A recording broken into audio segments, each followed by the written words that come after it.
Senhor pensou em você. Ele pensou no seu casamento. Ele pensou no seu matrimônio e reservou este evangelho para você neste dia. Já começa por aí uma grande prova de amor que ele tem por você e o quanto ele se interessa pelo seu casamento. Porque muitas vezes quando nós olhamos para esse evangelho, a gente o toma de um lado negativo.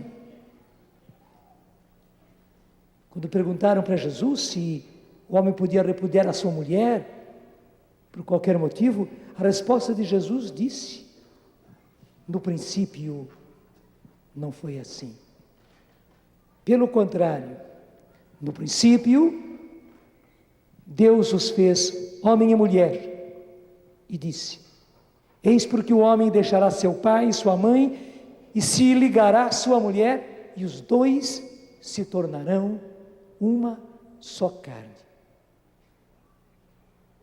Sabe, gente, a razão pela qual Deus quis, digo mais, Deus precisou do casamento uno, inseparável, indissolúvel, foi justamente porque Deus precisava fazer do homem e da mulher, do masculino e do feminino, uma só carne.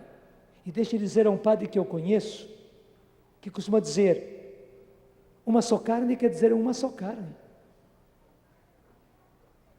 Uma só carne quer dizer uma só carne.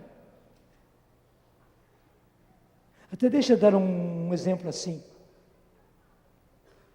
Quando você pega um papel como esse que eu tenho aqui, e você rasga, você não está dividindo,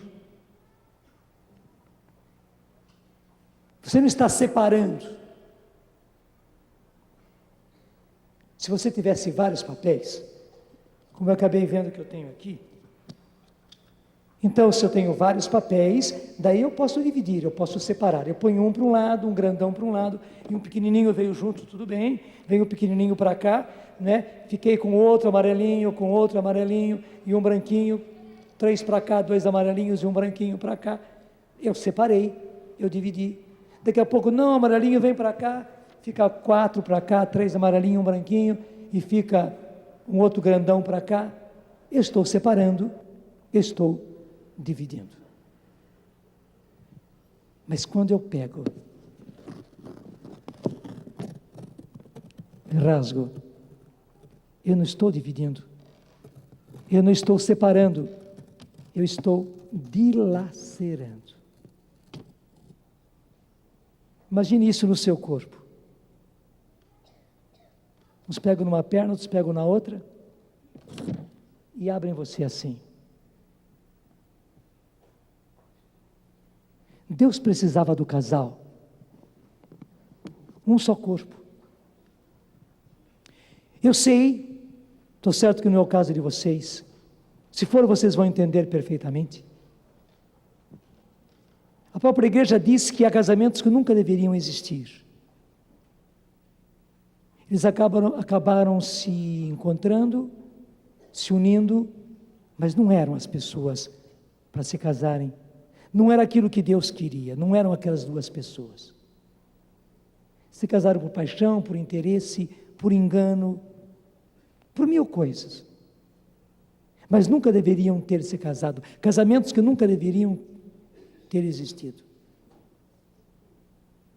Porque tanto é certo que o que Deus uniu, o homem não separa, como também aquilo que Deus não uniu, não permanece unido.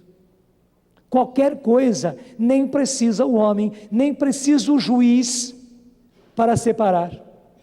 Porque em muitos casos de separação, o juiz apenas vai homologar o que já existia. E muitos casos de divórcio, dizendo isso, eu não estou dizendo que a igreja permite o divórcio, não. Pelo contrário. Mas eu estou dizendo que muitas vezes se trata desses casamentos que nunca deveriam ter existido, onde o que o juiz faz é apenas homologar, e você entende o que é a palavra homologar, o que já existia, Eles já estavam separados, os corações estavam separados, os afetos estavam separados, às vezes as camas estavam separadas, os quartos estavam separados, eles já estavam separados dentro da mesma casa ou em casas separadas, mas já não eram mais unidos. Mas por quê se separaram? Por que estavam separados? Porque o que Deus não uniu, nada consegue conservar. Estavam justapostos. Pena que eu já rasguei, né? Mas tem que rasgar para você poder perceber.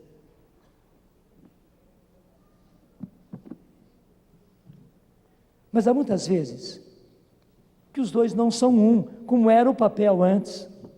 Vocês viram, inclusive, tem coisas impressas aqui, que formam uma figura só. Muitas vezes os papéis estão justapostos, um ao lado do outro. Você pode até pegar durex, passa o durex aqui, você sabe que o durex com o tempo, ele vai melando, né? E cai fora. É totalmente diferente de um papel único, aquele que eu rasguei, E o que é que Deus diz? Meu filho, se eu unir vocês, se foi eu quem uni vocês, se vocês eram as pessoas certas, a quem eu uni, e os fatos mostraram que eu os uni, não se separem, e não permitam que coisa nenhuma desse mundo os separe, porque eu preciso vocês uma só carne, e uma só carne quer dizer uma só carne, um só corpo. Claro, o masculino é totalmente diferente do feminino, já a partir da exterioridade, mas ainda no interior, o homem é diferente da mulher e a mulher é diferente do homem. Além disso, os temperamentos, os gênios, a criação de um e de outro, mas que beleza, aquelas duas pessoas tão diferentes, unidas, vão se unindo, vão se formando cada vez uma só carne. Já reparou que há muitos casais já de idade que são parecidinhos, parece que são irmãos. Parece que são irmãos do mesmo pai e da mesma mãe, porque são mesmo, do mesmo pai, da mesma mãe, são mesmo. E o amor os uniu, e os fez até mesmo parecidos. E por que é que Deus quer isso? Primeiro, porque Deus é amor. E segundo, porque nós somos imagem e semelhança de Deus. E segundo, todos nós fomos chamados para viver eternamente com Deus, que é amor. E veja, no céu só vai entrar amor. Muitos casais se chamam um ao outro de amor, né? Amor. É bonito, né? Até uns se chamam os outros de amorzinho. E é bonito, é certo, é correto. E é preciso que seja assim mesmo, porque no céu só vai entrar amor. Gente, todo o nosso egoísmo e toda a nossa vaidade, as nossas brutalidades, as nossas impaciências, os nossos ódios, os nossos rancores, as nossas raivas, tudo isso tem que ser deixado. É como o ouro. Ninguém encontra ouro puro. O ouro vem sempre misturado. Mas o ouro, ele é depurado, ele é purificado. Se tiram todas as escórias. E uma coisa impressionante, só ouro se mistura com ouro. Em joias, até uma vez uma pessoa perita em joias me disse, quando o senhor vê certas joias, onde eles colocam ouro e mais um outro metal, não acredite que aquele ouro é ouro. Porque o ouro não se une a nenhum outro metal a não ser ao ouro. Não é joia autêntica, ou então não é ouro autêntico. Porque ouro só se une com ouro. Gente, nós fomos criados para viver com Deus por toda a eternidade. Por isso fomos feitos à imagem e semelhança de Deus. Só que nós somos, nós todos, nós homens especialmente, somos um poço de egoísmo. Somos ou não somos? Vamos nós homens confessarmos. Somos um poço de egoísmo. Graças a Deus que vocês mulheres foram feitas com mais capricho por Deus, porque era preciso alguém que amasse para ser mãe e para serem as nossas educadoras. Deus caprichou em vocês. Nós não vamos negar, também há egoísmo em você, também há vaidade em você, também há maldade em nós homens e vocês mulheres. Há maldades, há ruindades em nós, há. Muitos de nós somos ruins mesmo, infelizmente.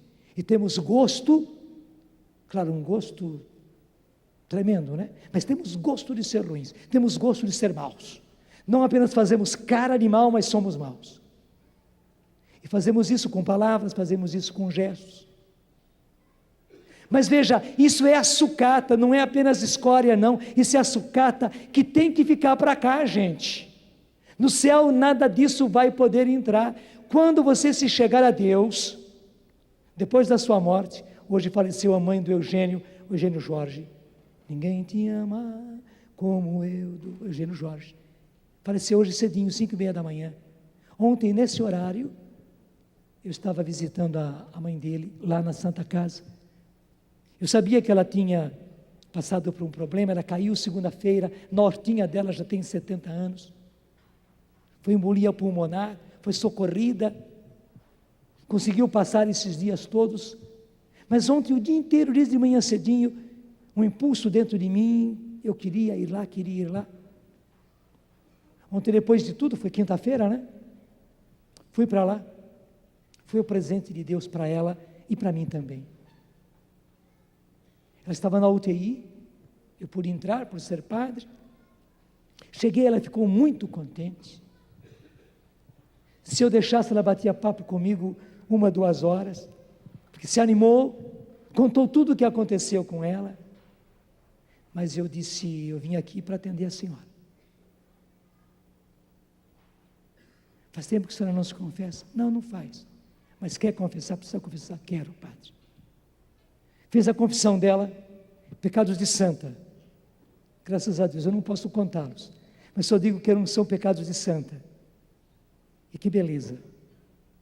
Eu pude receber a confissão de uma mãe santa. Uma vida duríssima. Se vocês conhecessem a história dela. Eugênia é um fruto maravilhoso daquela mãe, daquela família, com tantas dificuldades. Depois dei a unção dos enfermos a ela. Ela ficou radiante. A impressão primeira que eu tinha é que ela já estava boa, podia sair no dia seguinte. Uma coisa interessantíssima, uma delicadeza de Deus. Eu fui saindo e as enfermeiras, desculpe fazer essa menção, né? Porque o padre Jonas foi à Santa Casa, estavam todas boquiabertas, uma falando com a outra, o padre Jonas está aí, o padre Jonas está aí. Largaram todas as portas da UTI, que não pode, né? Largaram as portas abertas. E o Eugênio e o Betão, filhos dela, viram a mãe lá dentro. E a mãe também viu, né? E eles ficaram, vou, não vou. Viram as portas abertas e entraram. A mãe estava lá, a mãe sentou-se na cama da UTI. Falou com eles, deu a bênção. O Eugênio devia ter ido hoje por um encontro. A mãe disse, vai meu filho, vai com Deus, eu te abençoo. Vai com a minha bênção. Ela ficou sorrindo e os dois se afastaram. Depois que eu vi que eles tinham entrado, ela estava lá no fundo, sorrindo. A última imagem que ficou foi do sorriso dela. E hoje cedinho ela faleceu. Nem sei porque que eu contei tudo isso. Não é que eu tinha começado para entrar nisso?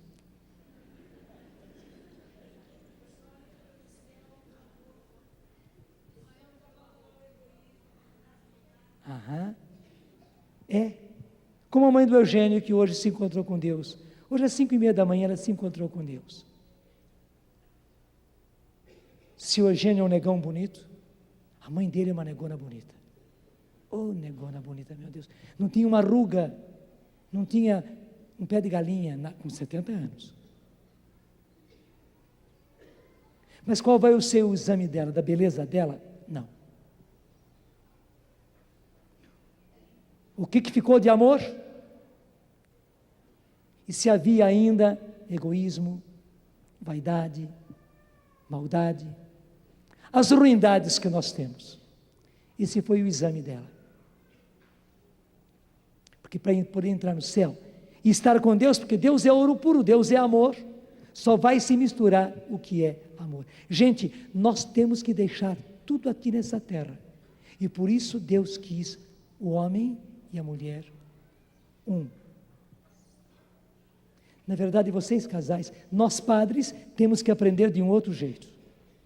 É amando vocês, é aguentando vocês, é aturando vocês. É. Que nós vamos deixando os nossos egoísmos de padre, as nossas ruindades de padre, as nossas impaciências de padre, os nossos orgulhos de padre, vamos deixando para trás isso, para ser só amor.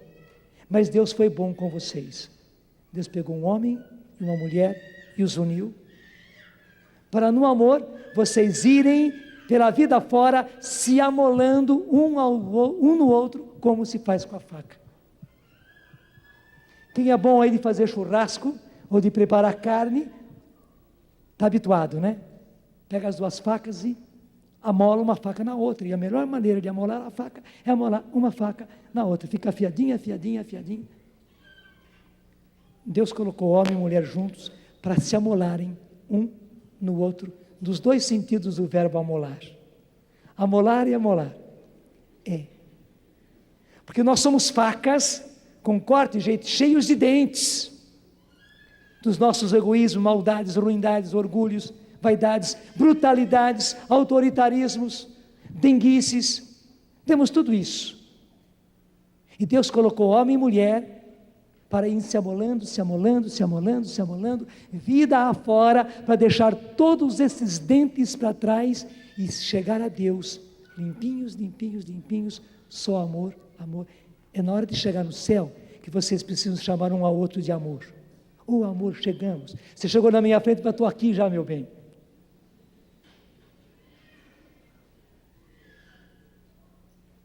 Você já percebeu, né? Não tem outro caminho a não ser o amor. E deixa eu dizer, o diabo e o mundo faz de tudo para vocês não se amarem. Gente, se há uma tentação, é a tentação contra o casal. Porque é o grande desafio. Deus quer fazer um homem ou uma mulher à imagem e semelhança dele pelo casamento, para que eles cheguem limpinhos, limpinhos, ouro puro no céu. E o diabo não quer isso de jeito nenhum, porque inclusive ele sabe que nós vamos, e vocês casais, vão ocupar os lugares que eles deixaram vazios no céu. Deus revelou isso a São Francisco, que nós homens vamos justamente ocupar os lugares que os anjos que estavam no céu deixaram quando se rebelaram contra Deus.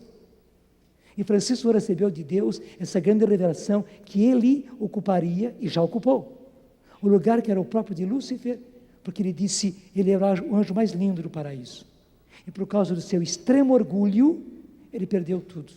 Você, Francisco, como foi ao extremo da humildade e da pobreza, a você está reservado este lugar. Imaginou? Não sei qual lugar que está reservado para você. Quando digo você, são vocês dois. São uma só carne. Vocês dois são marido e mulher, não são? Eu não sei qual é o lugar de vocês. Vocês também são? Nem sei qual é a outra filha. Irmã? Uhum. Não sei qual é o lugar de vocês. Nem o lugar de vocês. Nem o de vocês. Nem o de vocês. Nem o do casal jovem, né? Que com 2 anos apenas de casados fizeram aniversário hoje. Não sei qual é o lugar de vocês. Mas há um lugar esperando vocês lá. Que é só de vocês. E o bonito que é num trono só, num lugar só. Era de um anjo e vai ser de vocês dois. Nós padres vamos ocupar uma cadeira dupla, né? sozinhos, vocês vão ocupar uma cadeira a dois. Mas que beleza, no céu vocês não podem estar separados. No céu vocês não podem ser separados. Portanto, a mulher não pode deixar o marido pelo caminho, nem o marido deixar a mulher pelo caminho. E qual é o jeito, gente, de deixar as escórias para trás? As escórias de egoísmo, de maldade, de vaidade, de impaciência, dos nossos defeitos, dos nossos vícios. Qual é o jeito de deixar as escórias para trás? É se amarem, se amarem, se amarem, se amarem. Mas veja, não é naquele amor que o mundo canta, não. Pelo contrário, o amor que é o amor próprio de Deus. Se você quer saber como é que é o amor diante de Deus, e não o amor segundo o mundo, porque é um amor segundo o mundo que é 90% sensualidade, e se houver 10 lugares para amor, é muito. Muitas vezes o amor do mundo é 99% sensualidade, sexualidade, e de amor, se sobrar 1%, é muito. Esse é o amor segundo o mundo. Como é que é o amor segundo Deus? Vai comigo para a primeira carta aos Coríntios, capítulo 13. Você conhece muito bem esse capítulo.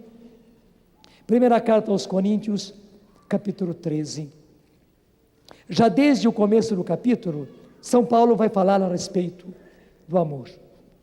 Mas, quando chega ao versículo 4, São Paulo diz: o amor tem paciência. Ou em outras palavras, o amor é paciente, o amor tem paciência, o amor é serviçal, não é ciumento, ciumentos e ciumentas. O amor não é ciumento. E alguns dizem: não, se eu amo eu sou ciumento. Mentira, isso é possessão.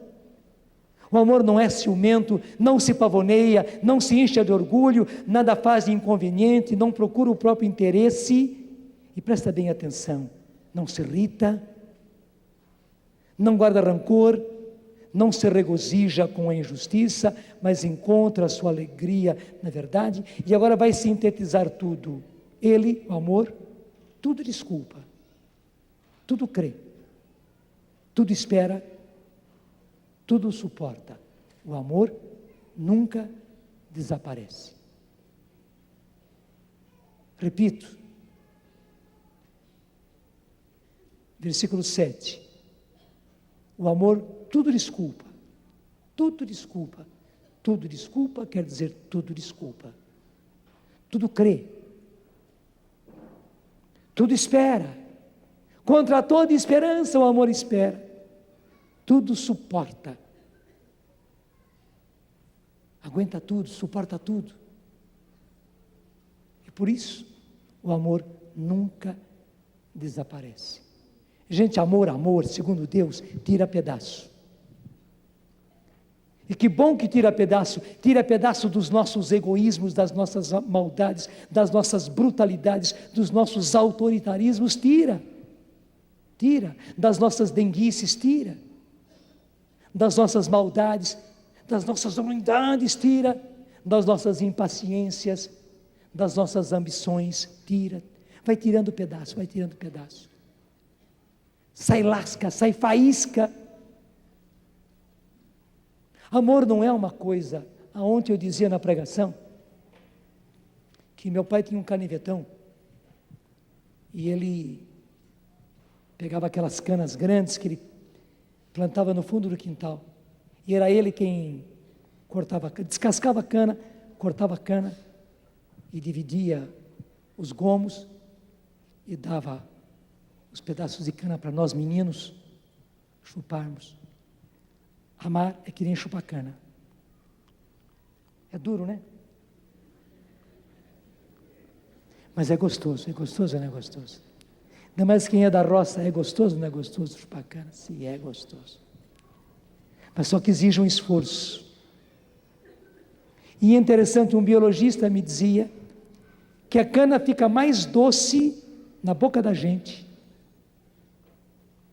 do que quando simplesmente ela é esmagada. É totalmente diferente a cana chupada do que a garapa de cana saída. É, não é? Na boca da gente, porque a gente mastigou, fica doce, gente. Você pega a mesma cana, passa na moenda Acabou de passar, você toma, é igual. Não é, não é. Não tem mais nem 10% da doçura. O amor é assim. O amor é assim. E Deus lhes dá, como casados, a grande graça de se amarem, de se amarem, de se amarem, de se amarem, de se amarem, de se amarem, de se amarem. Amar com gestos, amar com palavras.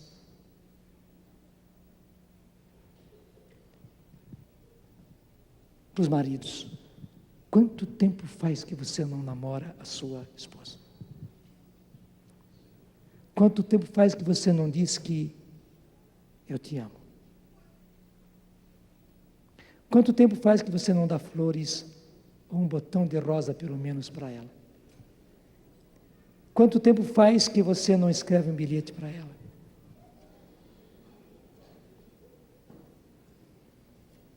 Duas horas atrás? Que beleza se for assim. Faz tempo, hein? É difícil? Gente, não é. Não é. E você, mesma coisa, mulher. Você sabe os gostos dele. Quanto tempo você não faz os gestos de amor que você sabe que pega o marido assim pelo nariz e leva onde você quer? Eu já contei isso aqui. Havia um touro bravio, tremendo, que nos rodeios derrubava qualquer um. Era feroz mesmo aquele touro. Parece que ele tinha gosto de derrubar os peões. Era afamado. Os peões e os juízes conheciam muito bem a ferocidade daquele touro. Mas tinha uma criança, filho de peão, que descobriu. E um dia chegou lá, o touro bravio, no cercado, pôs o dedinho e conseguiu pôr o dedo na boca do touro. E o touro começou a chupar o dedo do menino. Ficou. E o menino abriu o brete, é brete que se diz? Abriu o brete e saiu com o touro. Ele puxando o touro com o dedinho na boca do touro. Tornou-se espetáculo, né? Depois que o touro derrubava 1, 2, 3 peões, lá ia o menino, punha o dedo na boca do touro e passeava com o touro no meio da arena, nos aplausos. Deixa eu dizer, qualquer marido, qualquer homem, por mais touro bravio que seja, se você, mulher, conhece o jeitinho, você o leva igualzinho o menino. Verdade ou não é? É verdade. E por que você faz tanto tempo que não faz os gestos que você sabe que o conquista? Gente, isso não é simples conquistar, não, isso é amar. É que a gente se esqueceu que amor se faz com gestos. Amor se faz com gestos concretos. E há gestos muito simples para expressar amor. Use e abuse. Use e abuse, porque, inclusive, a qualidade do amor entre vocês precisa desses gestos de amor. Precisa. Deixa eu dizer, o mundo prega totalmente diferente. Totalmente diferente. Inclusive o mundo vai logo para a sensualidade, para a sexualidade. Ele diz que a mulher conquista o homem desse jeito, e com aquilo e com mais aquilo, com essas roupas, com aquelas roupas íntimas, com aquelas posições, etc, etc. E diz para o homem que ele conquista a mulher desse jeito, daquele jeito, e fazendo assim, e a conquistando assim, e a preparando assim, e naquelas posições, e mais isso e mais aquilo. Só que é tudo mentira. Ou se dá prazer, não dá amor. E quem disse que prazer segura? Quem disse que prazer segura? Mas que beleza, os gestos de amor não só seguram, eles transformam. Você pode transformar o seu marido com gestos simples de amor. Faça-os para você ver. Tem ou não tem que arrumar a casa? Tem. Uma coisa é arrumar a casa rotineiramente. A outra coisa é arrumar a casa de má vontade. E outra coisa é arrumar a casa com amor. Arrumar a cama, o lado dele, o travesseiro do lado dele, com amor, pondo amor naquilo. Deixa eu dizer, mesmo que ele seja um bandido, o amor contagia e transforma. Tem que arrumar a mesa, tem que arrumar. Um jeito é arrumar a mesa de qualquer jeito e de má vontade. Outro jeito é arrumar a mesa por rotina. E outra coisa é arrumar a mesa com amor. Cada prato, cada talher, cada copo com amor. Muda. Todos nós sabemos que os pratos feitos com amor têm um sabor diferente. Tem ou não tem? Tem.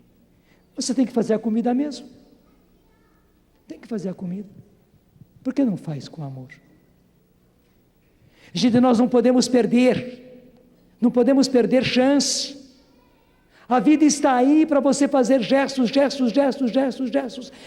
amor. Nós estamos perdendo tempo, perdendo chance.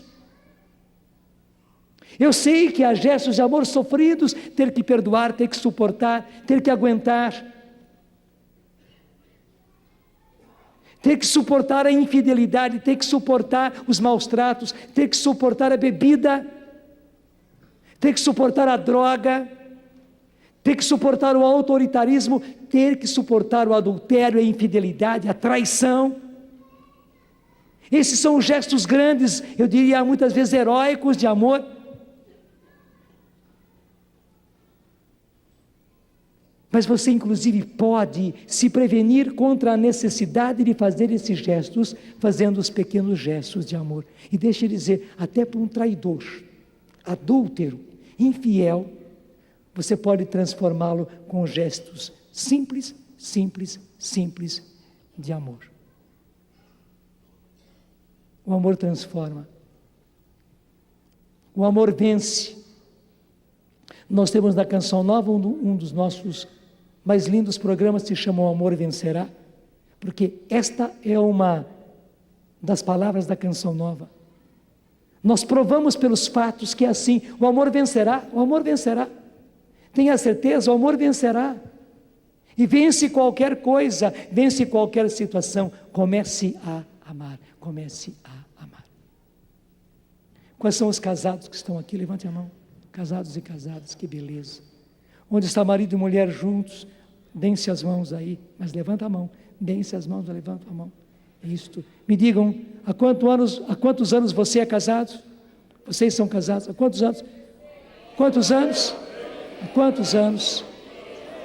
Isto. Se você fosse, pode abaixar a mão, se você fosse bom de matemática, eu ia pedir para você fazer esses anos todos. Quantos meses? Quantas semanas? Quantos dias? E quantas horas? E quantos minutos?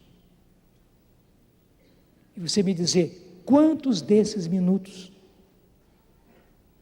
você preencheu com amor? E quanto tempo você perdeu? E quanto tempo você perdeu? Hoje Deus está não te chamando a atenção. Deus hoje está te dando a graça de você ressuscitar para o amor. Diga comigo, eu quero ressuscitar, Senhor. Eu quero ressuscitar para o amor. E não quero ressuscitar sozinho. Nós somos casados. Nós queremos ressuscitar. Ressuscitar para o amor. Dá-nos a graça, Senhor. Da minha parte, eu me decido. Hoje eu me decido a amar.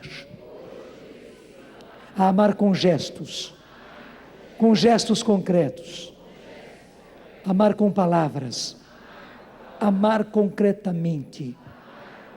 Eu me decido a amar. Eu estou entendendo, Senhor. O amor não é somente sentimento. O amor se faz em gestos. Eu quero amar com gestos. Eu me decido. Dá-me a graça. Mostra a sua aliança agora, mostra, aponta a sua aliança para mim. O Senhor está aí, o sinal na mão, no dedo de cada um deles. Se você está sem aliança, levanta o dedão da aliança, né? Ponto perdido para você, puxão de orelha. Mas levanta o dedo da aliança. O Senhor está aí, a aliança. Está aí, Senhor, o sinal da aliança entre cada um deles e o Senhor. Em primeiro lugar, Senhor, a aliança foi feita entre o céu e a terra, entre a criatura humana e o seu Deus. Aliança de amor, Senhor. Depois, aliança de amor entre eles dois. Senhor, eles se decidiram. Esses dias serão dias de reaprendizado. Dá-lhes a graça, ensina-os, Senhor, a retomarem o amor. E aquela mesma bênção que o Senhor deu quando os casou, quando os uniu pelo sacramento do matrimônio, renova essa bênção agora, Senhor. Bênção sobre eles, bênção sobre o matrimônio deles, bênção sobre a família que eles já constituíram, Senhor. Bênção sobre este amor que o Senhor quer restaurado. Bênção de um Deus todo-poderoso, Pai, Filho e Espírito Santo. Amém. Vamos ficar em pé. E vocês podem chamar-se de amor, de amorzinho, de bem. Como é que você costuma se chamar? Né? Mas pode se chamar e pode se abraçar e pode se beijar, porque a graça do amor recaiu sem medo, sem ter vergonha. É isto. A graça caiu de novo. A graça caiu de novo. Novo quer dizer novo. Deus os abençoe. Você começa hoje o primeiro dia do resto do tempo do seu casamento. Você começa hoje, já nessa missa inicial desse acampamento, o primeiro dia, o primeiro momento do resto da sua vida de casado. Parabéns a você. Parabéns a você. E se alguns precisam dar um abraço especial, um beijo especial, não tenha receio. Dê. Porque o que tantas vezes o homem, os acontecimentos separou, Deus não separou. E hoje Ele volta a unir vocês no amor. Deus os abençoe. Vamos aplaudir, né, gente?